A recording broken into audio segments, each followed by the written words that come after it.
I want to welcome you on behalf of the Newark History Society, which is sponsoring this program and indeed the Newark Archives Project, but also on behalf of the New Jersey Historical Society and Steve Tetamonte, who just walked into the kitchen over there. I want to thank the City Clerk's Office for once again video recording our program, and it will be shown on a later date at on channel 78. But the really great thing is that we get a record of what was presented and what was discussed, and we make sure there's a copy of the Newark Public Library and in Natalie Borisovich's care, wherever she is here. There she is right there. I want to make sure that since we have a number of, I think, first-timers tonight, that you did see the membership slips. We would be really pleased to add you to our mailing list, even more pleased if you decided to join the Newark History Society. We are an entirely volunteer-led group. We don't get any funding from foundations or corporations or anything like that. It all comes from the members of the society. So it's really great to have that ongoing support. We're going to be celebrating our 10th anniversary on May 2nd. It's a bit of a miracle that we've gone 10 years. But on May 2nd at the Newark Public Library, we're going to try to have a good party. We're going to give an award, the Outstanding Newark Scholar Award, to Clem Price and our good friend, but also Ken Jackson, Professor Jackson from Columbia University, who is one of America's most distinguished historians and who comes frequently to our meetings, will be giving a talk on May 2nd at the library. We will be reproducing in large scale all the 40 flyers that for the programs that we've sponsored over the years, so it will be a great visual display, but it will be a good reminder of what we've done over the 10 years. And the designer of the flyers just walked in, Bob Hartman, who's done so well over the years. I'm sure Gail will talk about this, but we just worked with Bob on this flyer for the Newark Archives Project. I hope you picked up one because it gives you a little bit more background. You know, tell your friends about it. I think we have a special announcement from Andrea Grover. Since, as you know, that the Newark History Society is very dear to Warren's heart, and of course also the Newark Archive Project. I thought that since all of you are here this evening, members, fans of the Newark History Society, and people who've come this evening to hear about the Newark Archive Project, would also like to help celebrate Warren's birthday. So we have a cake. It's his birthday today. Here it is.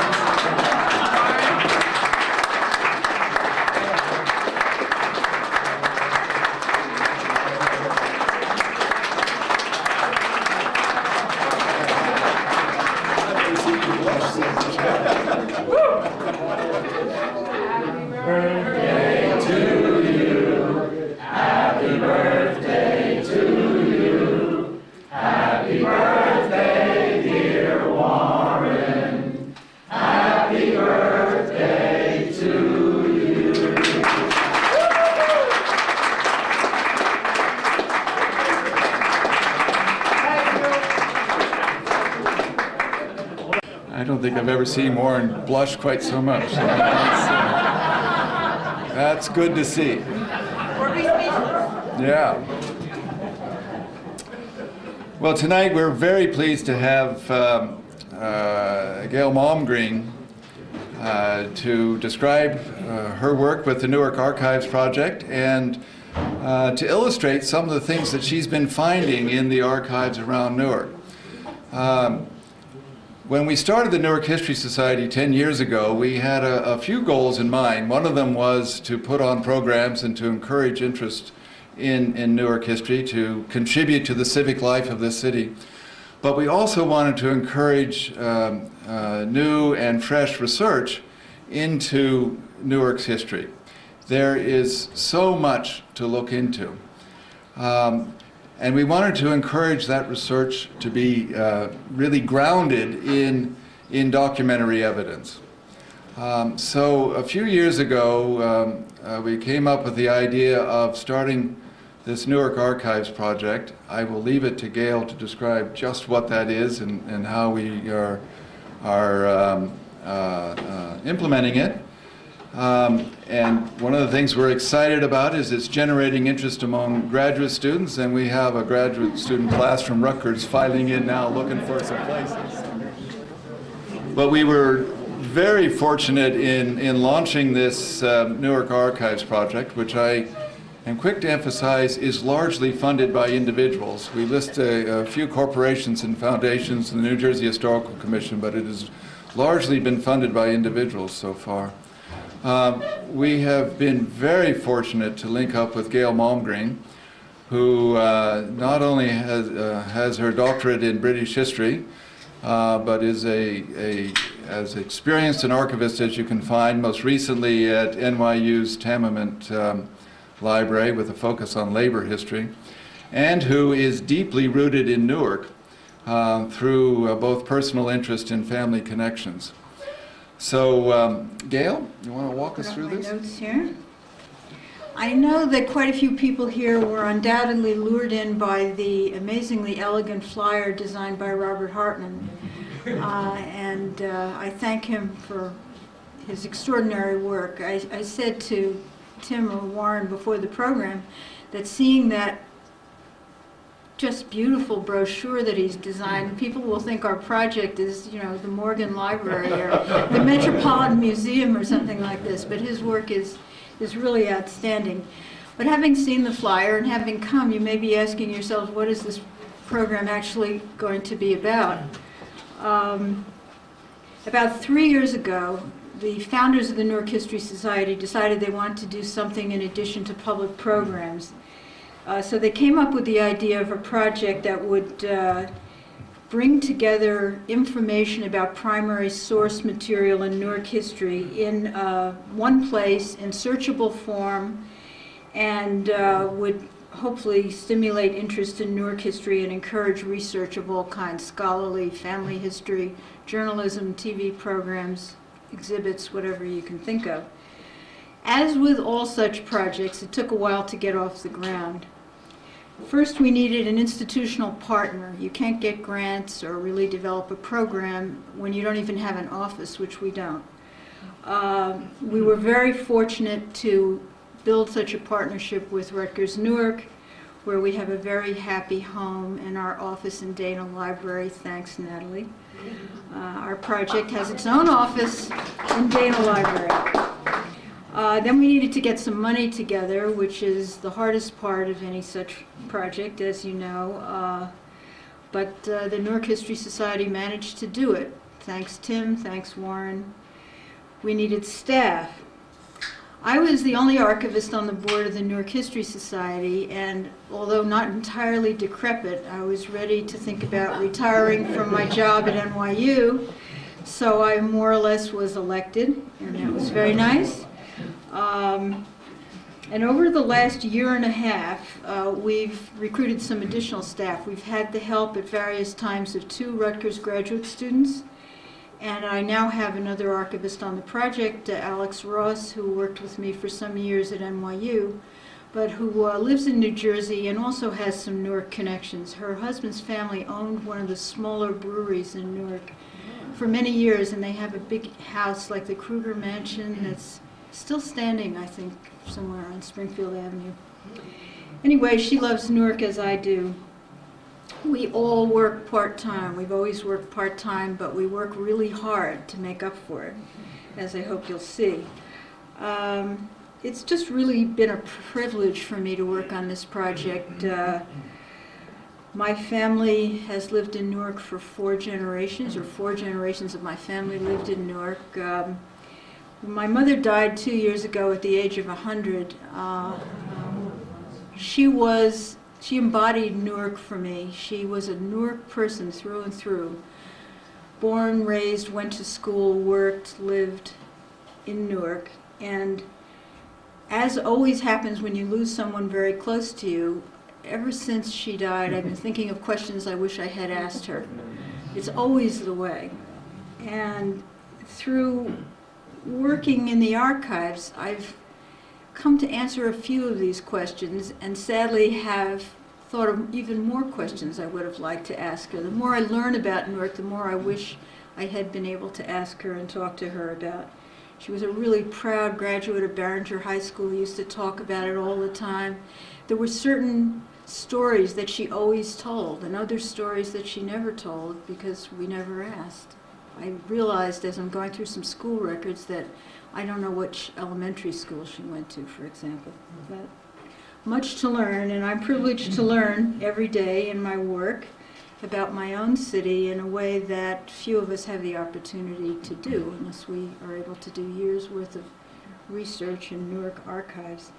So the project began formally in the fall of 2010 with the goal of surveying and writing brief descriptions of archival collections as we define them.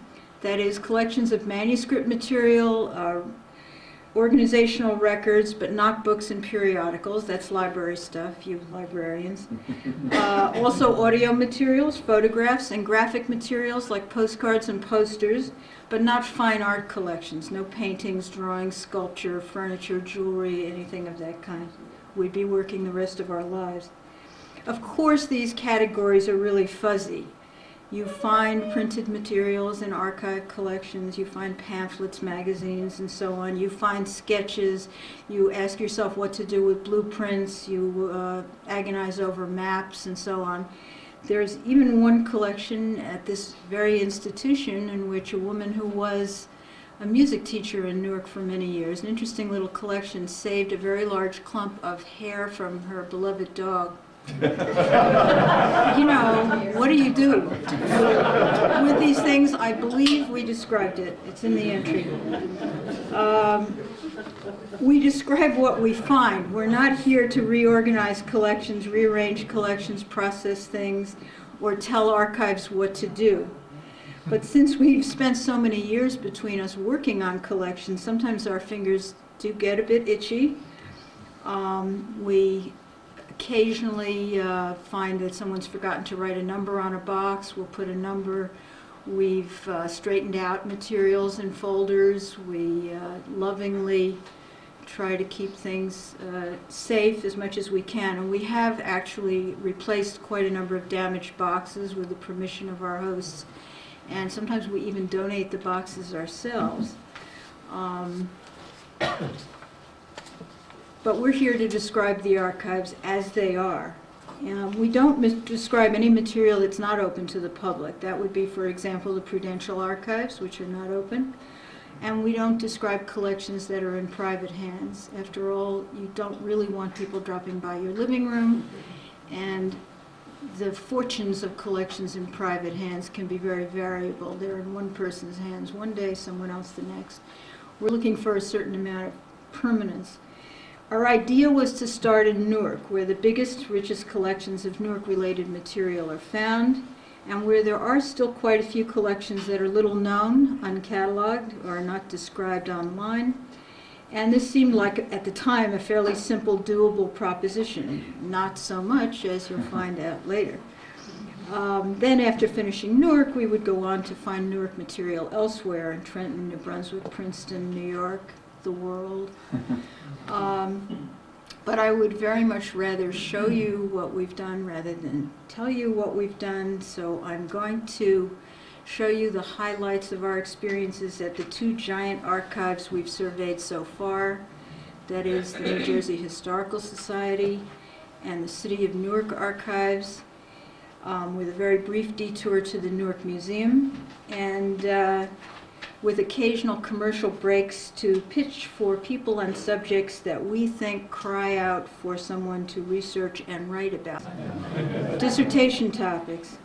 We get so immersed in the material, we feel that something should be done with it, and something should be done with it.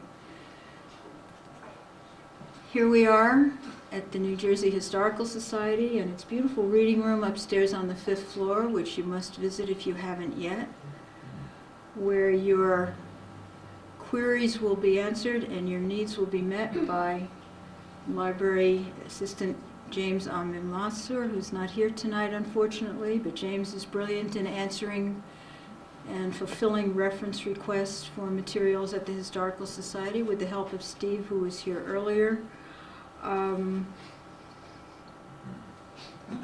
They have collections that are described online. They have collections that have descriptions on paper inventories, and they have collections that are still described on 3x5 cards, the old-fashioned way. We've tried to look at all of them, and we have looked at quite a few. This is just a portion of our list of the collections that we looked at the New Jersey Historical Society. And for each file name that you see on the screen, we have written a description of that collection, emphasizing its Newark content. And if you were able to actually see the names of the collections, you see that most of them are personal papers, papers of societies of one kind or another, various kinds of organizations. Many of them Newark related. There are about 1,800 collections or so here. I would say probably 700 of them are substantially Newark related. What kind of descriptions do we write? Here's just one of our entries. For a very small collection that consists of only 2 folders, but an interesting one, the Newark Handel and Haydn Society, a music society that had no description written at all here at the Historical Society, so ours is the first. And I don't intend to take really a lot of time explaining what we do and how we write descriptions, but look at some of those famous Newark names in there. You'll see Alling and Pennington and Crane and so forth. We try to emphasize as much detail as we can put in about names, places, events, and so on, all of which will be searchable on our website. I have brought some other examples of our collection descriptions. I don't have enough copies for the size of this audience, but on the table up front are paper copies of descriptions of 3 African American history collections that are located here that had almost no description available to the public until we wrote those descriptions, and they're really very, very rich collections. You're going to hear a little bit more about them later. So take one example and look at it closely, and you'll get a much better idea of how we write our descriptions, especially descriptions that don't already have guides. Now, the New Jersey Historical Society has a lot of treasures that are very well known to scholars and in some cases even to the public. They tend to be the earliest records that are here. These are the kind of greatest hits, many of them published in the proceedings of the Historical Society and so on. And I thought it would be fun to just take a look at some of these things before we start looking at the material that we've discovered. Here we have a copy of the actual grant from King Charles II of England of East Jersey, first to his brother the Duke of York, and then to those characters infamous to all students of New Jersey history, Berkeley and Carteret. You see their names there and several times and so on. This is a copy of a document that you would find the original of in England, but a very early copy and a famous item. Of course, when in my time we thought Carteret was a bank. How many of you remember that? Everybody was a bank, right? This is the first will that was ever written in the city of Newark. Its date is 1670, and this is actually a label that somebody stuck on it a bit later, explaining that it's a will, that it was written by Robert Treat, and that he was the first secretary or town clerk of Newark, and so on. A little bit about him. Here's the document itself.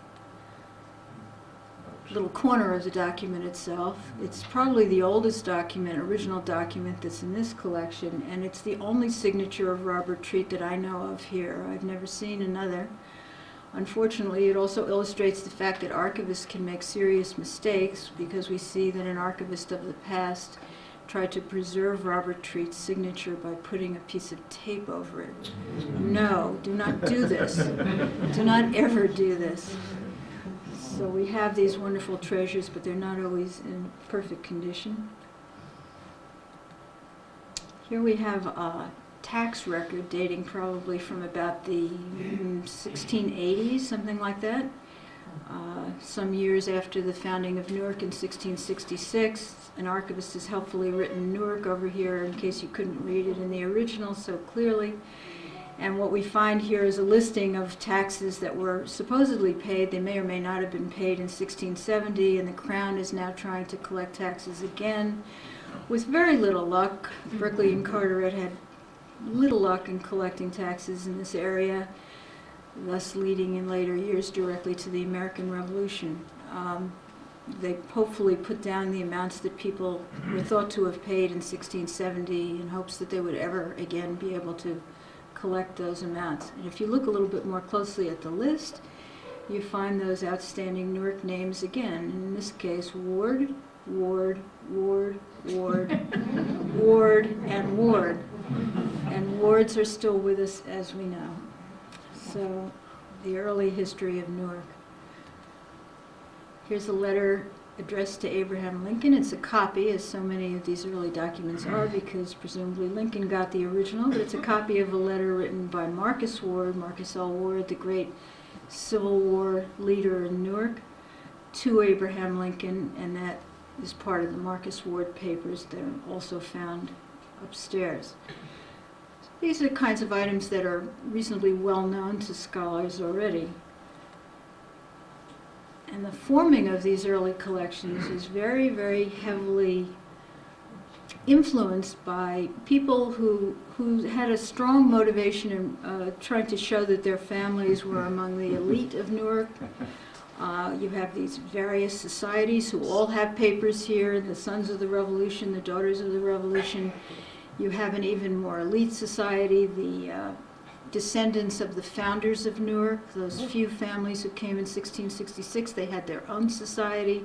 There was a society for newcomers, the people whose relatives had fought in the War of 1812. Those were the newcomers. And these kinds of groups and these kinds of families and these kinds of people had a great influence in shaping the archives here, which means that certain things tended to be left out over time. They shaped our understanding of the history of Newark. When the 250th anniversary came along in 1916, it was these societies who dominated the proceedings. They were already well organized and in a position to do so. But unfortunately, there were not societies for the descendants of indentured servants or the much less, of course, the descendants of slaves. It's not that those people weren't around in the 17th century and the 18th century, but they weren't organized into historical and patriotic societies like this. So let's take a look at some of the things that weren't on the agenda of some of these very elite families. Actually, here's another one of these elite families, descendants of the original founders of Newark, who've all donated their family documents, their scrapbooks, their photographs, their family histories, their charts, and so on. Here, there are a great many of these collections upstairs. But here's one that you won't find any cataloging of, any description of, and equally interesting, I think. Women's collections are one of the groups of collections that tend to be under-described or under-publicized. This is Beatrice Windsor. One or two of you from the Newark Public Library may recognize her. Those of you from the Newark Museum also. She was John Cotton Dana's premier assistant and later took over as director both of the library and the museum. A great woman, a great figure in Newark history. This is a picture by Harry Dorer, a great Newark photographer, possibly fishing in Branch Brook Park. But can you imagine that the Windsor family papers, including her papers, are upstairs and are not cataloged?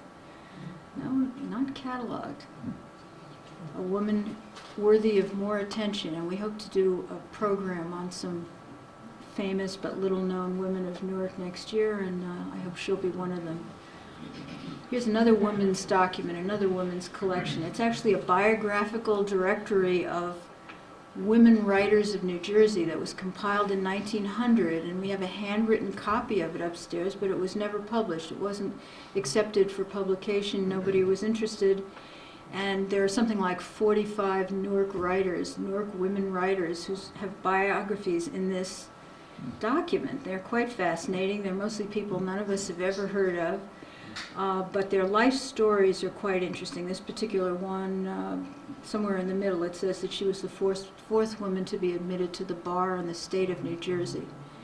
And this is being written in 1900. A completely unknown collection. It had no description. Another category that tends to be underused and underdescribed is scrapbooks. Scrapbooks are many. Most of the archives have quite a few of them. They often don't have guides or catalog records. They're very, very difficult to describe. On any given page you can find documents from 5 or 6 different institutions. You can find photographs. You can find souvenirs pasted in. You can find anything, literally anything. And this one is a group of improvement associations in Newark. It's kind of a political scrapbook in very poor condition. They pose serious problems for archivists. We spent many hours going through scrapbooks because you never know what you will find in a scrapbook. For example, in a scrapbook of the Boys Club of Newark, the Downtown Boys Club of Newark, a big boys club which is mostly devoted to the activities of the boys, basketball games and what have you, we suddenly find this notice in Chinese of a speaker who's appearing in Newark. I myself cannot tell you the details of what it says. We were very surprised to find it. The Chinese community in Newark is rather poorly documented, and someone's written at the bottom of the flyer, 200 Chinese attended. This was in the early 20s. It's like 1921 or so. So we spend hours poring over these documents in hopes of finding something unusual about Newark history within them. If you look at the religious history of the city, you will find upstairs as much as you could ever possibly want to know about Presbyterian churches and Anglican churches, Episcopal churches. You will not, however, find a great deal of information about Catholics, who also lived in Newark from earliest times. This is a collection of family papers that happens to include a great many Catholic religious items. It's a German family. We found relatively little. The Society wasn't actively collecting this kind of material, but every once in a while you do come across it. Now, the archives of the Diocese of Newark will be found at Seton Hall, and the archives of the Methodist Church at Drury University and so on, but we're looking around wherever we can to fill in the gaps in Newark. And pause for a commercial break. How about a book on the Catholics in Newark? A social history, not necessarily just a church history. It would be a fantastic topic and one that offers tremendous scope to a historian. Theater records. The collection of theater posters is quite well known, but much less well known is a very large group of theater scrapbooks kept by ordinary individuals that exist here in the collection. Often these things are kept by enthusiastic theater goers. They paste in the programs and the tickets and so on. These are amazing documents, but they're found in the pages of these scrapbooks that have been kind of put away on the shelves and not often looked at. Part of the theater collection, completely uncatalogued, are the papers of a man called Joseph Firstman, who's an amazing character. He was sort of the Saul Hurok of Newark. He was an impresario. All the concerts that we all went to at the mosque and other venues around Newark when we were young, he was the one that arranged the artists. He was trained as a lawyer, was a graduate of Barringer High School, where he organized concerts even when he was a high school student, and these concerts were so successful that they couldn't hold them at the high school any longer. They had to have them at the Armory. He made a fortune for the school. Then went into the Army, served in the First World War, came back, dabbled in practicing as a lawyer, but devoted many, many years to his work as an impresario. And this is a flyer in his papers, a very large collection, for the very first series of great artist concerts that he organized in Newark. And they were a big success. He brought all the most famous musicians of the day, except for Caruso, who he had lined up in 1921, and he unfortunately died before he was able to fulfill that engagement. This is a theater scrapbook kept by a man called Briggs, who is the most amazingly active theater goer you could imagine. He literally went to the theater several times a week from 1886 to the outbreak of the First World War, and it's all documented in these huge scrapbooks that he kept. Every famous performer and every kind of performance that you can think of, and he noted down who he went with, and he occasionally noted his reaction to the performance.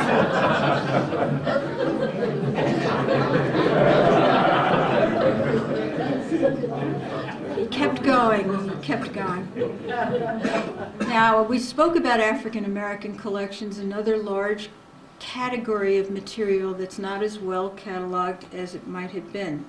The reason for this is really that these collections have mostly been brought in very recent times, when the archives have been experiencing tremendous budget cuts and staff cuts and whatnot. Since they were the last collections to come in, it wasn't possible to catalog them in as much detail as some of the earlier collections that we have. So we looked very closely at these collections, of course. So the Historical Society does in fact have some important collections on African American history. Not as many as they should, but at least we should know about the ones that they do have. The William Maxwell papers, where these pictures are from, the three that I'm about to talk about are the ones that I've provided detailed descriptions of on the front table. So if you're interested in learning more, you can look at our descriptions, which eventually will be on our website as well. Maxwell collection is very interesting. Maxwell was a journalist for the Star Ledger for many years. Started out as a sports writer, as you see him in the picture at the top. But his collection is of value because it's so densely detailed in family history and Newark history, going all the way back to the 19th century, beginning with his parents, who are seen in this picture. He was as active as anyone has ever been, I'd say, politically in this community. Beginning right away, the family arrived in Newark in 1902. Here's a flyer, and these things are rare. You know, we don't find these in large numbers in any archival collection around the city. This is a very unusual collection. Here we have a mass meeting. If you could read the small print, you'd see that Maxwell's the very last name of the committee down at the bottom. He's down in the corner. He has flyers for meetings like this going straight through. He doesn't even start working for the Star Ledger until the 1920s. But he's constantly speaking and writing, publishing, doing anything he can to organize the community politically. And look into this collection. This is not, okay, this is not Maxwell. I won't go on, but somebody's going to write a book about Maxwell one of these days. This is the collection of Dr. James Otto Hill, a prominent African-American doctor in Newark, 30s, 1940s, and so on. What's interesting about him is that he made great contributions to the medical community in Newark and in securing better health care, especially for African-Americans in Newark. But he was also highly political. He and his wife were constantly organizing within the community, pressuring employers to hire African Americans and so on. And in his collection is a very rich array of correspondence. He eventually sat in the state legislature in the early 1940s as a Republican, by the way. And here we have one of many, many clippings from this collection showing some civil rights activity that he and his wife engaged in, and this is a clipping from 1938. The moral of this story being that, folks, there was a civil rights movement or movements in Newark long before the 60s, and we need to know so much more about that history. There's a long, long history of African Americans in Newark that remains to be written. These are the materials that will help us do it. And the last collection is a much more modern one that some of you in this audience will be familiar with. The papers of Frank Hutchins. Some of you may have known Frank Hutchins. He was the tenants' right organizer in Newark, an extraordinary man as well. You'll see the list of his accomplishments on the description of the collection. I can't go into them now. But the collection was saved through the cooperation of his nephew and the efforts of Mark Krasovic and Nancy Zach, who's in the audience tonight, who helped to pack up his papers from his office, which was above Ward's store down the street from City Hall on Broad Street. And Frank Hutchins was every archivist's dream. He was a pack rat. He was an incredible pack rat. When he became ill and eventually died, his office was filled with papers this high. And when we packed them up and went through them, we had to look at 40 years worth of telephone bills, 20 years worth of doctor's bills, blank stationery, empty envelopes, phone messages that couldn't be deciphered, and so on. He saved everything, but along with them, he saved materials from the many Baptist churches he was active with, mimeographed, fragile mimeographed flyers of tenants' organizations and all the big buildings that he worked in Newark. He started as a housing inspector, actually, and went on to be a tenants' rights activist and an activist in many other causes. This man had saved everything. It's very unusual to do so. So the collection certainly is worth exploring. It also had hundreds upon hundreds of these kinds of amateur snapshots of every birthday party, every retirement party, every event that everyone has. And then when you take them home, you look at them and go, what am I going to do with these? He just threw them in with all the rest of his papers. And when you go through them, of course, you find the occasional gem and the occasional historic photo. So, you know, the moral is save things. All right, I'm going to conclude the New Jersey Historical Society with two of my personal favorites among undiscovered or undescribed treasures.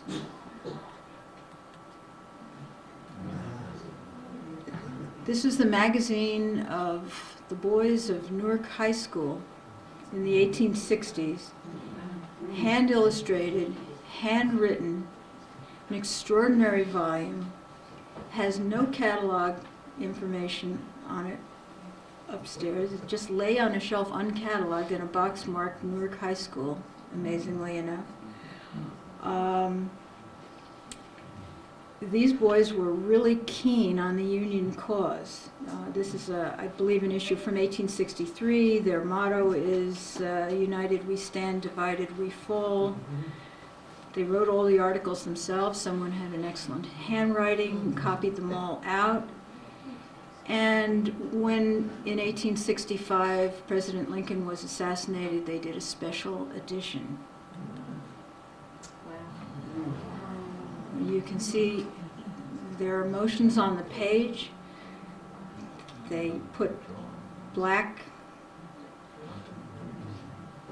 bunting on everything, including their own names. They put snow on the word editors. And they showed the devil on the back of John Wilkes Booth, Lincoln freeing the slaves. Just an extraordinary document.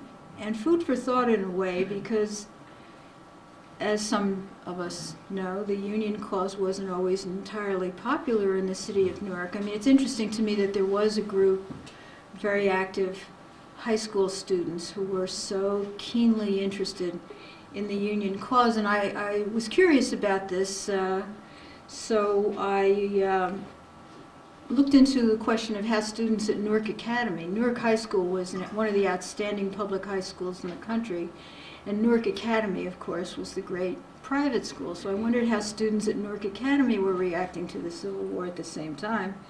And I looked at the official history of Newark Academy, and it has little to say about the Civil War, actually. It's mostly about school affairs, finances, you know, the curriculum, and so on.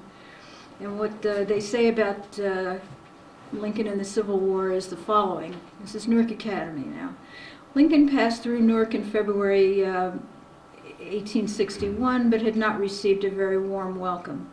He had not carried Newark in the election, and the city's Democratic leaders were bitterly opposed to him. Neither Ferran, the pompous headmaster of Newark Academy at the time, nor the trustees were overly concerned about the war. That's it, folks. They weren't overly concerned.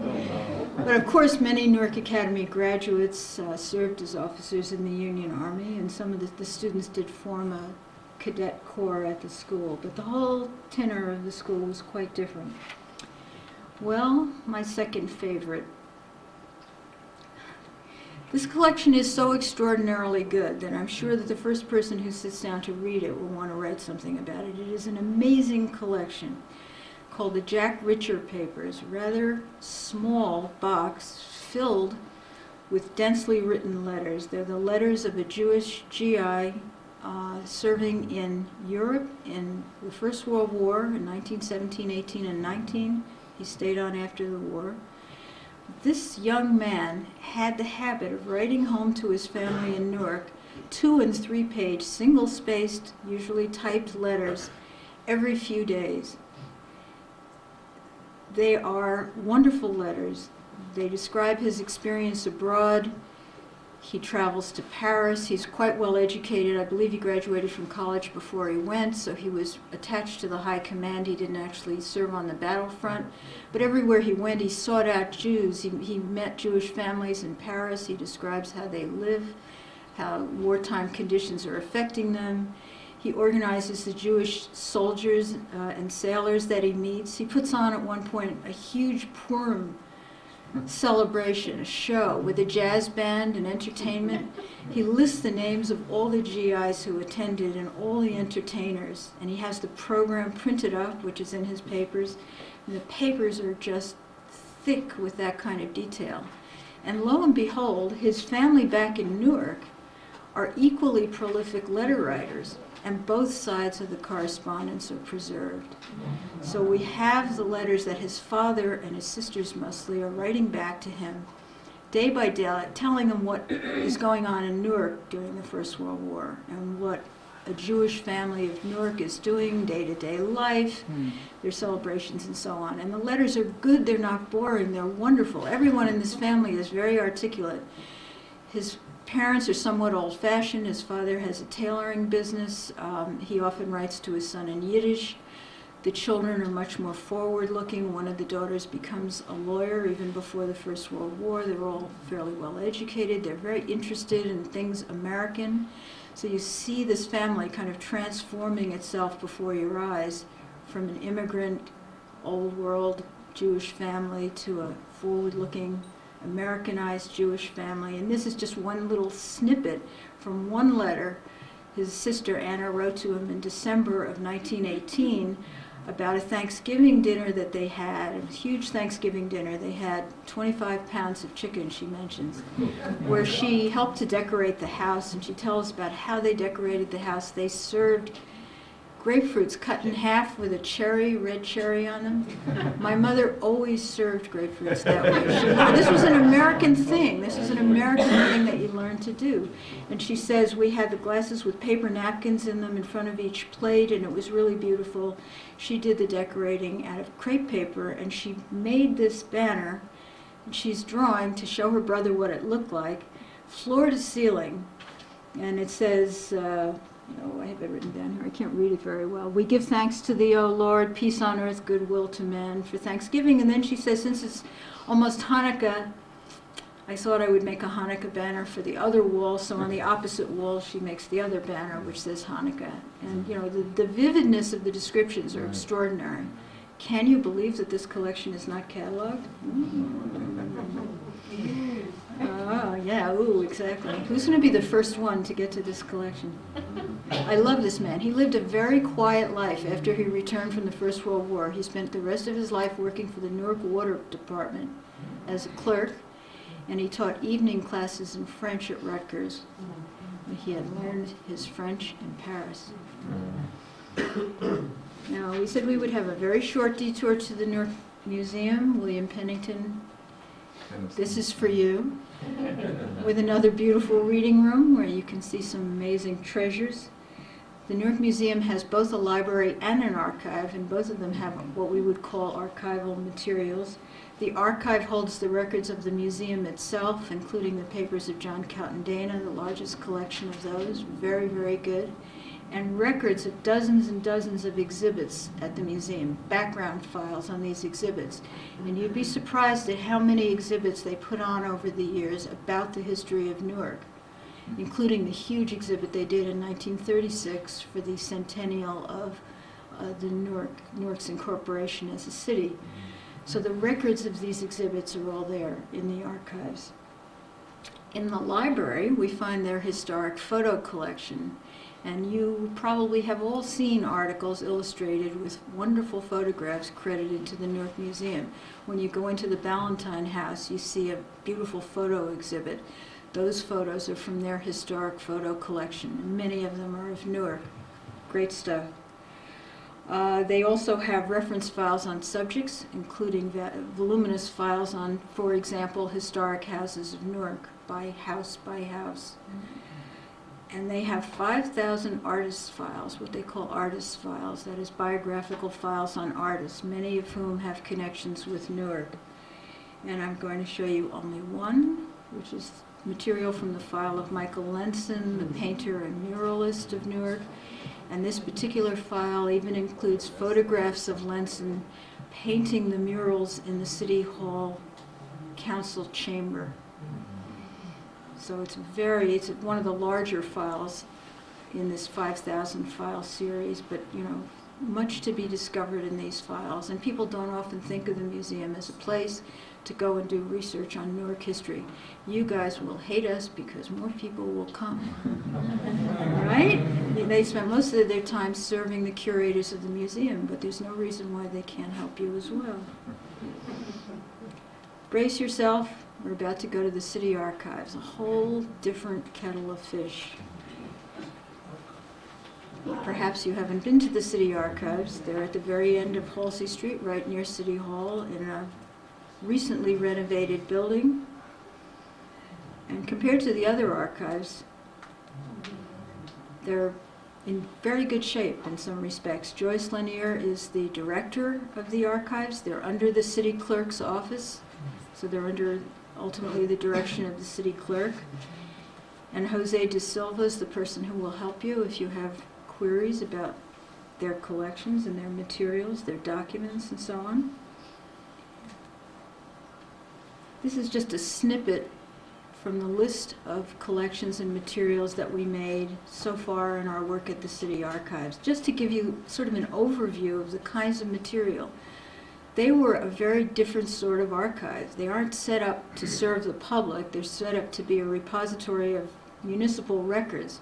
They don't have collections with collection numbers and collection names and so on. They just have gigantic chunks of material coming from various departments at various times. So we had to divide them up into sort of manageable pieces that would make sense to a researcher, and we did that. And it wasn't difficult, but you can see the kinds of things there are. Early records of Vailsburg, urban renewal, great subjects that everybody's interested in, scrapbooks again, posters, research files, police department files, many photographs, city plan, music festival, you name it, Newark Aqueduct Board, City Hospital, and so on.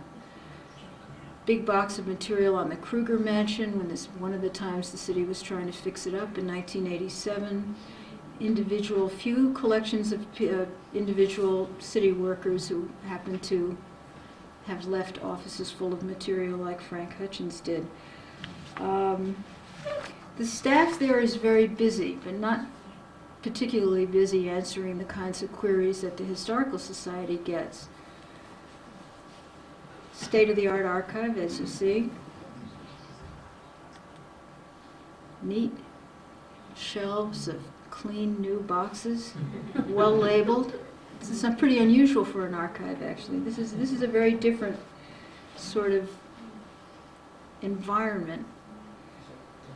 They spend most of their time responding to requests from city agencies. They're very good at finding documents needed for the business, day-to-day business of the city. This is what they mainly do. They spend another very large chunk of their time answering requests that come in under New Jersey's Open Public Records Act, which is fondly referred to as OPRA at the archives. And the biggest customer in that respect is the Star Ledger. The whole boxes and boxes of requests from the Star Ledger filed by date, since they keep everything, at least for a certain amount of time. So they're busy. They do collection maintenance. They have large numbers of materials. Well, there's another example of their beautiful shelving. The bindings aren't always so good. The stuff was moved out of the basement of City Hall relatively recently. But the shelving, the conditions, the climate control, and so on are excellent. They have a great deal of material that's off limits for us for obvious reasons. I mean, many of these walls of records that you see are the kinds of material that are not going to be grist for our project or open to public researchers, and there's nothing surprising about that. They're payroll records, they're welfare department records, they're records we wouldn't want to see even if we could, like invoices for office supplies, type of thing. There's really a lot of that. A large percentage of their collection is taken up with that kind of material, and fair enough. What we did was to try to envision how these archives, which parts of this archive could be of most use and most interest to historians. And naturally, we started with the oldest records we could find. We're talking about collection maintenance. This is a collection of records just transferred from the legal department. Part of the problem of the staff over there is at any moment they have to be ready for very large amounts of material to be offloaded onto them from any department that's decided it doesn't want it anymore. So here are these boxes that just came in from the legal department waiting to be put on the shelves, and that's off limits to us as well. All these current legal records are not open to anybody. But we looked at the older records and we found that there was not a huge amount, but there was a sizable amount of old material that was transferred out of City Hall. Nobody quite knew what it was. These aren't the records that they use every day. Nobody asks them for these unless a historian like Warren comes along and suddenly starts delving in. So we looked at the boxes that had the older records, and the boxes looked pretty good from the outside, but when you open them up, lo and behold, they were rather hastily packed at City Hall, and some of them have a nice layer of dust from the furnaces on them. Others have been water damaged and what have you. We went through boxes like this, we really did, and it was worthwhile. And it was not impossible to figure out what they were because they have old little tags put in by the city clerk's office in the past, and little keys to sort of understanding what they are, and you know, your search is rewarded. Here's an example of some of the very earliest records. We found that the records go back to about 1790. Here's one from 1805. The ones behind it, as you can see, have suffered water damage, but if you look very closely at this document from 1805, you'll see it's labeled Birth of a Slave Child. The document itself is in reasonably good shape. We opened it up. It's about the birth of a child named Sarah in Newark, and she appears later in documents we found a little bit farther back in the box. So it's worth going through all the old invoices and tax lists and whatever else you're going to find, because in between you find material that's really of great historic interest. Here's the other document we found, and this is a document in which her owner, Joseph Munn of the famous Munn family of Newark, is emancipating her, in a sense. He's saying that he foregoes any right to her labor. She was born after July 1804, when the state of New Jersey passed a kind of limited Emancipation Act, a very complicated act.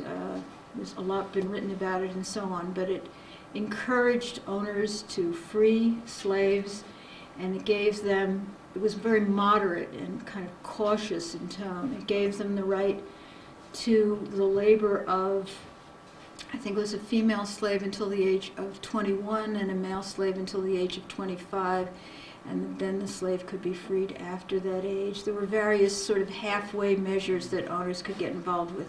But in this particular case, Joseph Munn is declaring soon after the baby is born that he gives up any right to her labor and future. So the history of slavery in Newark, worthy of a book?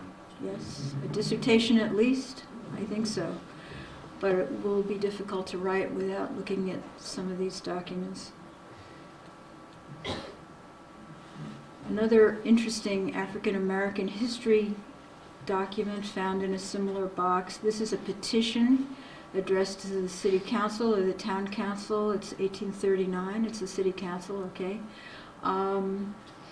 Requesting land for a colored burial ground, signed by some of the more prominent members of the black community in Newark. And the land, I believe, is granted, but you can trace its history through these boxes.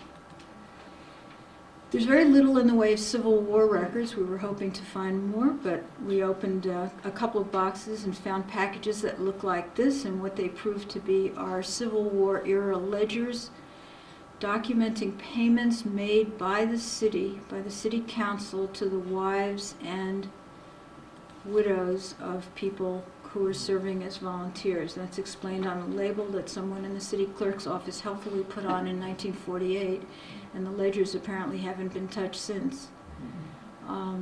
Fortunately, the paper had deteriorated around some of them, so we were actually able to open them and see what the records look like, and they're of course in beautiful condition.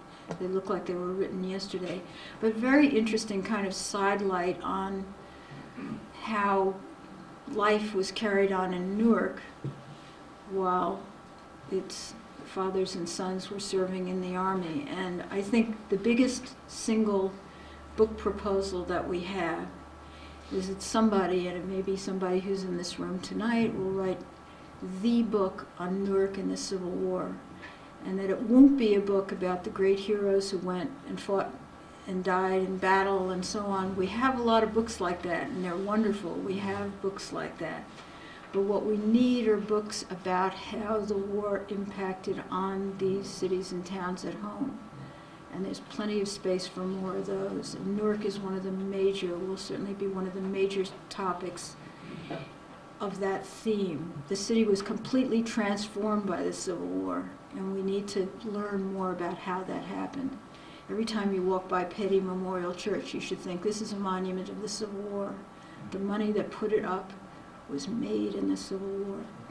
And, you know, the city became the city of its golden age as a result of the Civil War. Exactly why and how that happened and how it got transformed from a democratic city to a city that put Marcus Ward into the governorship of New Jersey as a Republican in 1865. It's a great story. It could be a TV series as far as I'm concerned. Now, not everything at the city archives is in perfect order. On the third floor, where renovations have not yet taken place, my colleague Alex is here sorting out some library materials from some archival materials. So there's more work to be done in terms of renovation, but that plan is underway. And there are library materials at the city archives, although we didn't catalog them. They are the remnants of the old municipal library that used to be in City Hall and was administered at various times by the Newark Public Library. The remnants of it are still there, including 2 copies of its catalog from days past. And there's some very interesting stuff there, but not for us, for someone else, for another project, for some students to go to the city archives and volunteer to catalog the library materials there. We opened one box, not knowing at all what would be in it, and found this amazing object, which is actually a WPA New Deal era poster for an exhibit of WPA work that was held at the Mosque Theater. It appears to be in superb condition. As you see, the colors are bright and so on. It was actually used to wrap up something else. The City Archives does not have a poster collection, but it certainly has a couple of really nice posters. it was used as a wrapping for this package, and when we investigated further, we found it was possible to take the object out and remove the poster, which has been put aside for conservation. Unfortunately, we won't be able to see what it looks like until it is conserved, because it's a heavy cardboard and it's so tightly wrapped now that it can't be unwrapped without breaking it. But a trained conservator would know what to do with it, and we really look forward to seeing what it looks like someday. Inside it was a very nice example of the centennial edition of the Newark Sunday Call from 1936 with beautiful illustrations, quite well preserved, so that was a nice find too. Here's an odd item we came across. In the election records that reside at the city archives, it's a typed document that somebody made up breaking down the vote in 1953 by ethnic group and by ward or district or however it was done, and you can, it's a fascinating, quirky document, and actually takes some time to absorb. But if you look at it really closely, it shows how much the city was divided ethnically in terms of residents. I mean, you have neighborhoods that are 65% Jewish. There's a neighborhood over here that's 80% black, and almost no other ethnic group lives there. You see these tremendous concentrations, so you can actually go across the columns and see what, you know, this neighborhood has 40% black and 35% Irish in the same neighborhood. It's interesting. And you have to sort of tease out the significance of what this is all about. Another intriguing question is exactly how was this drawn up? I mean, how did they figure out who was of what ethnic group? By names, by something, by some kind of census information that they may have had? We don't really know. We don't know who made it. We don't know exactly what the purpose was, but it was in the run-up to the change of form of government in Newark, when people were very interested to find out how the wards might need to be redrawn and so on. People were always interested in that. There are a lot of ward records in the city archives, ward commissioners and so forth and so on. Anyway, it's just an intriguing document that we happened to come across that I can tell you no one would ever find at the city archives except that we cataloged it. The WPA, if you look at it at the museum or if you look at it at the Historical Society, is all about the great art projects, the fantastic concerts, the amazing exhibits that they did, the writers they employed, and so forth and so on. But if you look at the WPA at the city archives, you find out, and there are a lot of WPA records there as well, that they were building sewers, they were paving streets, they were doing additions to Newark Airport. The millions of dollars that were spent by WPA projects in Newark, again, in a different way, transformed the city in the 30s, in the New Deal era. It gives you a whole different kind of port of entry to study of the WPA. Another nice topic, by the way, WPA in Newark. One of the things we want to talk to the city archives about is they have now kind of rough guidelines about what gets saved and what doesn't get saved, what gets shredded, and one of their big jobs periodically is to shred vast numbers of documents that aren't deemed necessary to keep. And as archivists and historians, we look at these questions differently. You know, we really think that police records have to be confidential when they came from last year, but when they're 100 years old, as some of the records in the archives are, they're terribly interesting and no longer confidential.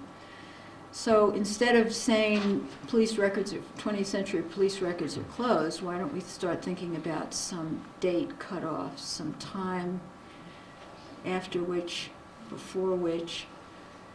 And let's talk to them also about, I really hope that the Newark History Society will get into this, let's talk to them also about what's worth keeping and what's not worth keeping. And this is a terribly tough issue, because some of these records are just voluminous and vast, and obviously they become a storage problem after a while. But just to give you one example, we found a bunch of traffic tickets from the 1930s that somebody saved by mistake, but they were actually quite interesting because they gave you a lot of information about what kinds of cars people were driving and what conditions on the streets were like and so on. And, you know, the older they get, the more interesting they are, right? There's a wall of material that has to do with taxi licenses and insurance for taxis. You think to yourself, what could possibly be more boring? And nobody's going to save a wall of documents on this subject. But would it not be interesting to know the ethnicity of people who had taxi licenses in a particular period or who owned taxis? It could be. How do you sample these documents? What do you keep? What do you discard? I mean, these are fascinating questions that come out of our work. Okay, I know we could go on forever. These are wonderful letters that you find in the city archives, with fantastic letterheads that are works of art in themselves, that teach you about the building and the industry and so on of the city. You find marriage applications for those of you who live on Mount Prospect Avenue with wonderful information about occupations and ethnicity and so on. And you find interesting information about literacy. When you see these marriage applications are signed in some cases with an X, and in this case it was of particular interest to us because the person signing was actually born in Newark. She wasn't some immigrant who might be expected to sign her application with an X. She was born in Newark with its vaunted schools and so on.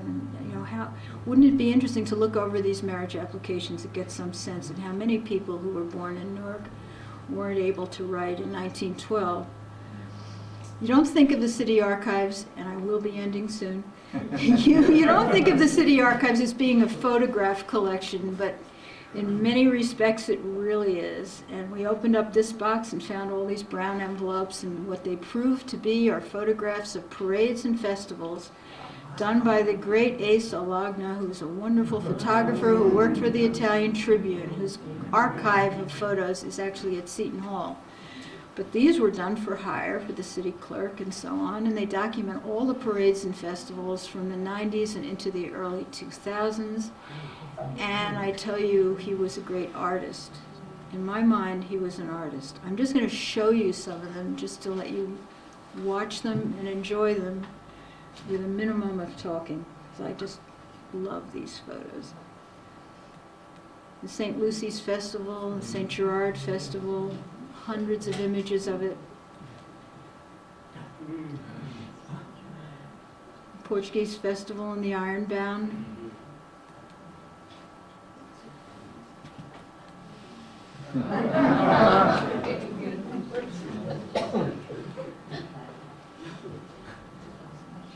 It's very difficult to take pictures of events like this and not just have people marching by and people making speeches and so on. It's very difficult to do this. You and I could not do this. He had a wonderful eye. The African American Heritage Festivals and parades.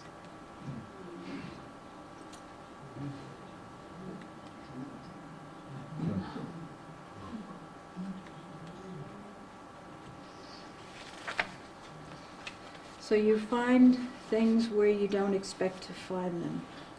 And even among those ordinary snapshots that every administration takes of every event they have, and anyone who's ever been sworn in Newark, by the way, you can find a picture of it in the city archives. Not cataloged. If you're interested, you can find it.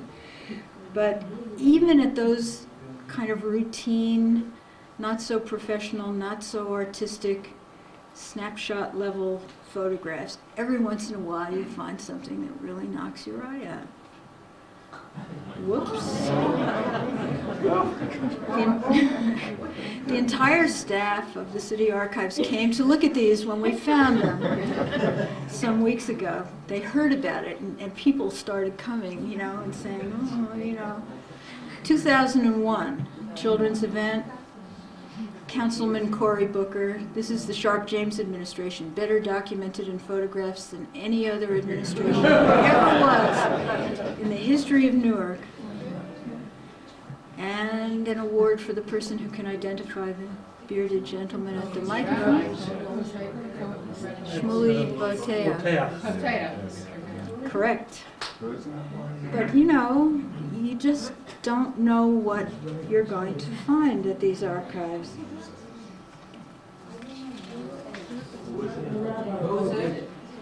Shmuley Bateak, who's a rabbi who's a very good friend of Cory Booker's. Is he? Booker often refers to him in his speeches and so on. So I imagine you'll believe me when I tell you that I could show you twice as many pictures, and I would be as fascinated as I am with these, but you might not be. I just want to end with a kind of, a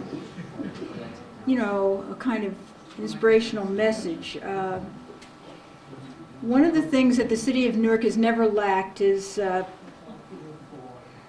from the pioneer days of the founders of the Historical Society to now, from the days of John Cotton Dana, Beatrice Windsor, John Cunningham, Charles Cummings, William Dane, and so many more, is an abundance of talented, devoted librarians and archivists ready to work on these collections. It's just as true today as it was then.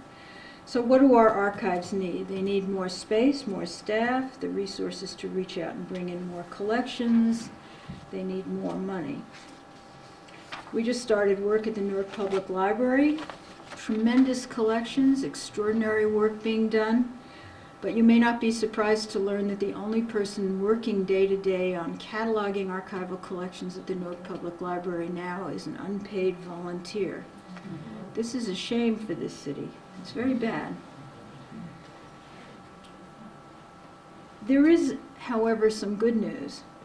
We talked about how the city archives are really a very different kind of archive, and city archives can do things that ordinary, regular, everyday archives can't do.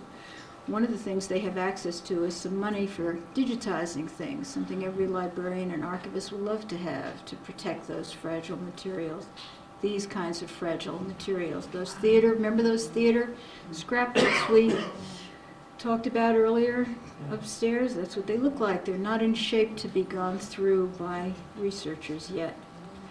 Some of the boxes that came out of City Hall basement, not good at all. A beautiful photo album at the city archives, the cover is crumbling away.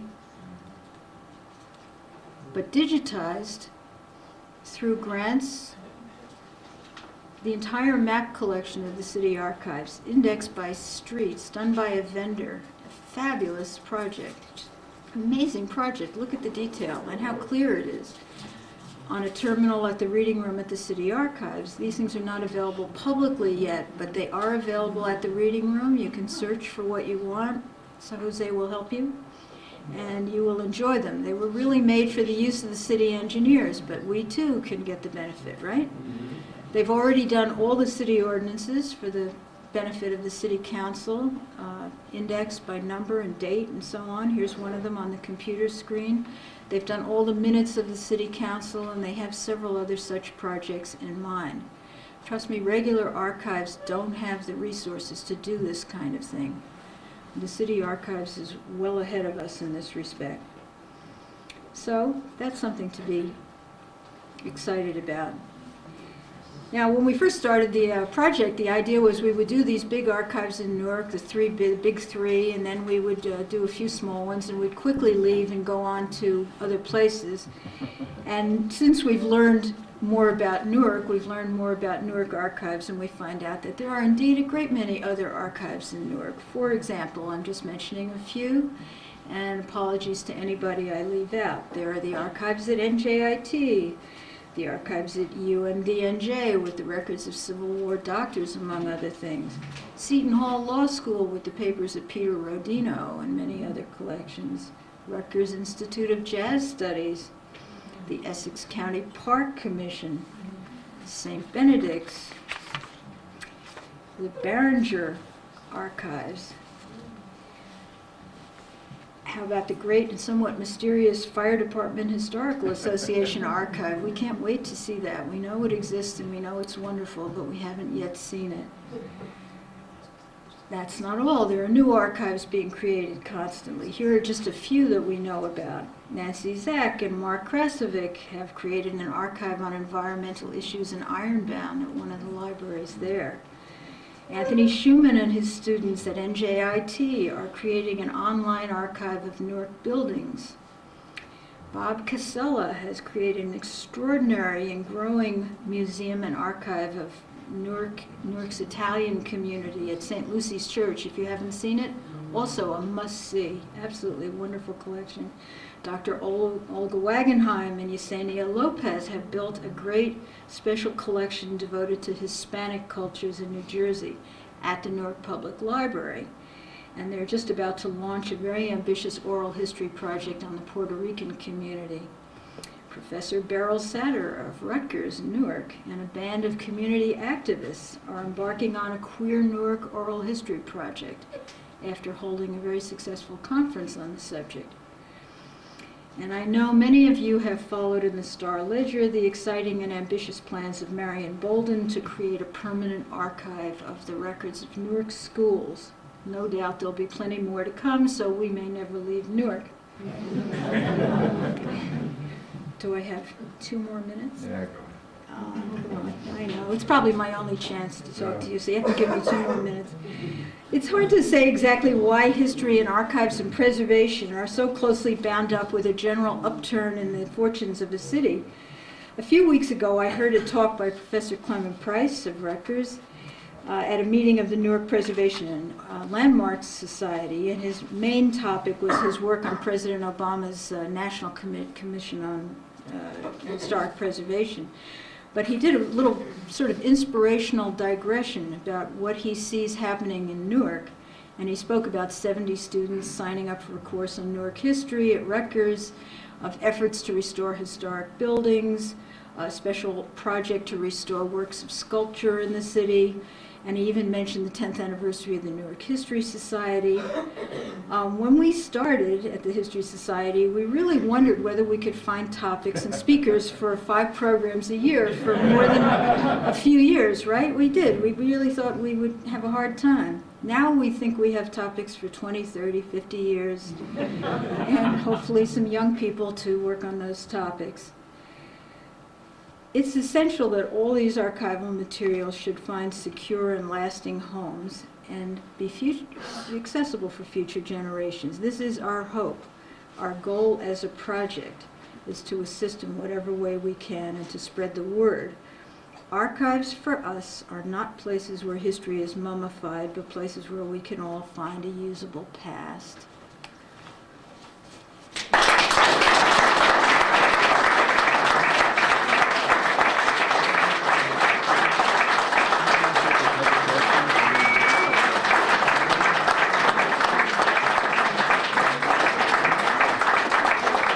I think you can see why we are so pleased that Gail and her colleague Alex are taking this project on, and it continues to grow, but we are making remarkable progress. And perhaps a couple questions, but Gail, to start with, when do you expect the website to go live? We hope the website will be live by the end of the year. It's being developed by Rutgers, New Brunswick, and our sphere of control does not extend as far as Rutgers, New Brunswick, so we're in their hands. We hope for the best, but I have to say in their defense that the search feature, a test version of which is on the screen, has been developed, and we're testing it now. And we're about to test it on a class of Rutgers graduate students to have people start searching for things. Not all features of it work, but it's pretty cool. It really is quite cool, I have to say. I didn't want to talk about technical aspects of the project that much, but I was hoping somebody might ask a question, do you have anything on? But let's say you were interested in Marcus Ward, for instance. You put the most unique element of his name in there, and you find all the collections we've seen so far that have Marcus Ward material in them. And it's, pretty cool. And you get some surprises. You get some real surprises. For example, if you put in baseball, which many people will, you get some really surprising results, like who knows what Mrs. Amelia Moorfield had to do with baseball. She has pictures of women baseball players in her collection, I can tell you that. But another surprise is look how much baseball material is in the city archives. Who knew? We knew the Newark Eagles records are at the Newark Public Library, but who knew? The city archives. Great, right? Fun, yes? Yes. Gail, I noticed that several of the pieces that you had up there referred to the township of Newark, Newark Township, Before 1836. before 1936. It wasn't a city until 1836. Amazingly, but true. About Newark. Very early. Yes, yeah. You see references. No to one it? knows the origins of the name, right? Really? One Pearson, Edward Yes, Pearson, yeah. uses Yeah, what about Newark records in Essex County? You mean in the county archives? Yes. Well, we're counting on you, actually. That's Guy Sterling. No, I'm really serious about this. This is Guy Sterling from the board of the Newark History Society. The Essex County Hall of Records is not open to the public for research, and we're counting on your connection, your personal connection with Joe DiVincenzo to achieve the opening of those records. In all seriousness, we would love to be able to see what kinds of records are there. And from what we've heard, there are records there that go far beyond the routine real estate tax records or whatever. You know, there are some important social history records there and so on, and we need to know what they are. It's got to be a major archive, but it is not now open to the public for research in that way. You mentioned about Nancy Zach and her archive, Yes. and I just wanted to say that's located at the Van Buren branch of the Newark Public Library. Excellent. Thank on Van you. Buren Street. Good, yes. We needed to know that. Good. I had forgotten the name of the branch.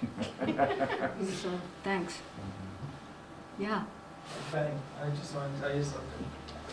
April 2nd, the 1940 census is going to be online Yeah. and stuff like that. And you're going to need those maps. Unless you go That's on right. Ancestry, they might have the big cities. That's right. That's right.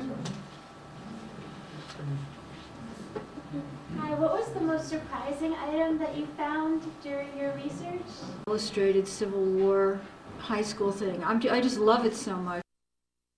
It's so big. And the fact that it wasn't cataloged was really a big surprise. But we get surprised every day. We truly do. I mean, it just, and you know, the Michael Jackson, that was pretty. It was surprising because it got such a kind of jolt of interest from people, you know? Just a Yeah. note that would interest you, that volume that you're referring to, the Civil War volume, is really a volume from the Barringer Archive of Civil War volumes. That's just one of them. It's been missing. Oh my God, that's the most surprising thing of all. That's the most surprising. You have more? We have more. Oh, They the started- whole, They you started know. publishing those in 1855. So they've been published that way, handwritten, till about 1970. Amazing. I mean 1870. So we have all of those, and we can do something to help you with your mother's search. Yes, the whole thing should What year be, did she graduate? well, she was born in 1909. All right, so you figure 1920s probably. Right. All right, we're set But, up. you know, We're set up, we can help you. That whole series of magazines should be reprinted or something. It Those really should. those magazines are all cataloged, and I we can't could wait use to some see help them. from Rutgers students. We need working archivists, people who can sit down and research some of the questions we have. We Great. have the material, we need the workers. And how about a history of Barringer? I mean, while we're at it, right? We've got that. While we're at it. We've got it. Make sure I have your contact information. Have you heard from our Mayor Booker? In case some slight chance that you will go to the President Booker Library in the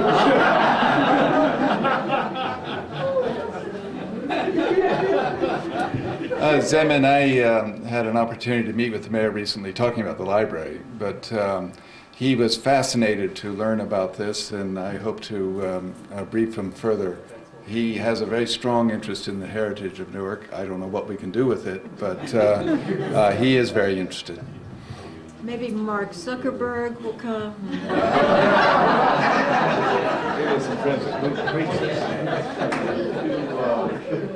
Ask if the students at American History High School have in any way been familiarized with what you're doing? We'd love to. Is there some opportunity here to teach young people about this process? Great which is- idea, yeah. Seems Great to be idea. just a natural thing to do. It is, yeah. We would certainly, if invited. Mhm. We work 3 days a week. We're really a little stretched, but if asked, we go. Sure. Anything else? Well, how about another round of applause?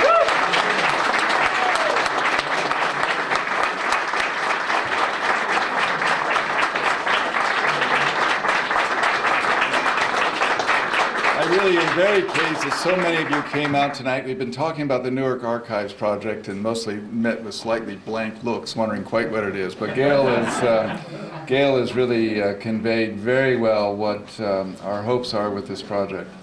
Again, we hope to see you at our 10th anniversary celebration at the Newark Public Library on May 2nd, when Professor Kenneth Jackson from Columbia University will be speaking, along with some other things. If we don't have your contact information, if you're not on our list, please fill out one of those forms. If you can't find one, grab me and I'll give you one. Thank you so much for coming out tonight. Good night, and get some cake on the way out.